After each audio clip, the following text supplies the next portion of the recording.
Avustraliyaning Adelaide shahridagi Uyg'ur ona til maktabida buyuk mutafakkir Yusuf Xas Hojib tavalludining 1000 yillig'i Qutatqu belik yezilganligining 950 yilligini xotirlash faoliyati o'tkazildi. Faoliyat Avustraliyaning Sidney, Melbourne va Adelaide shaharlaridagi ona til maktablari bilan Yangi Zelandiyadagi Uyg'ur ona til maktabining hamkorligida o'tkazilgan bo'lib, faoliyatga bolalar va ota-onalar bilan birga Amerikadan kelgan faoliyatchilar ishtirok qildi. Faoliyatda Yusuf Xas Hojibni tonitish bilan birga mashrabni o'z ichiga olgan turli san'at nomerlari ko'rsatildi.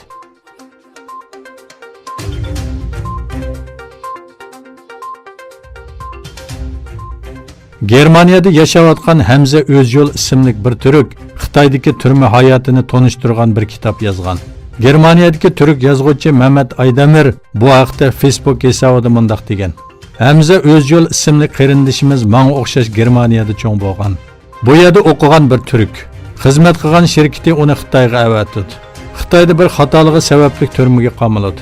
10 yillik turma hayotini bayon qilgan bir kitob nashr qildirdi. Germaniya davlati yordam qilib chiqadi. Agar O'zyol Uyg'ur bo'lgan bo'lsa, allburun yo'q bo'lgan bo'ladi.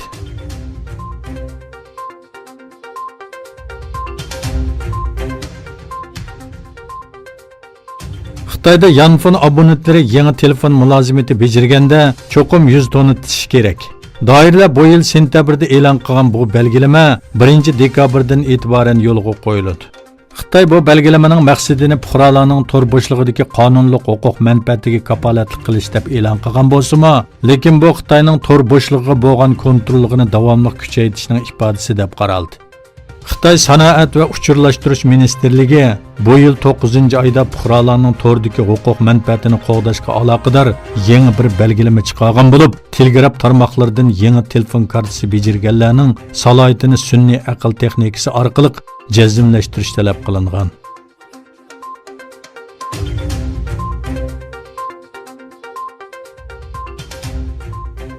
Xitoy Hong Kongdagi saqchi zo'ravonligini mustaqil tekshirishni talab qilgan Birlashgan Davlatlar Tashkiloti kishilik huquq amaldorlariga norozilik bildirdi va ichki ishlarga aralashish bilan aybladi.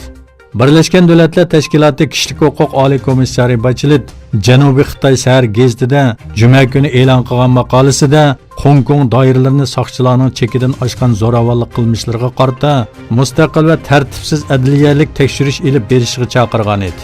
Xitoyning Birlashgan Davlatlar Tashkilotidagi doimiy vakili Bacheletning maqolasini xato va Birlashgan Davlatlar Tashkiloti kelishimidagi nishon va programmalarga xilof deb atadi.